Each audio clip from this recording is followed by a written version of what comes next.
El president de la Diputació de Lleida, Joan Reñé, ha visitat aquest dissabte el municipi de Tàrrega, on, entre altres actes, ha inaugurat la biblioteca veïnal i el nou espai polivalent de Santa Maria de Montmegastrell.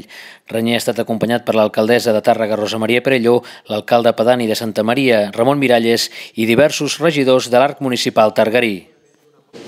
Dotar i mantenir els serveis als pobles que ajudin a preservar la seva població i el benestar dels que hi viuen ha de ser prioritari per l'Ajuntament. I en aquest sentit, malgrat les greus dificultats econòmiques, l'actual equip de govern hem fet mans i mànegues per complir i realitzar les obres compromeses al PUOS.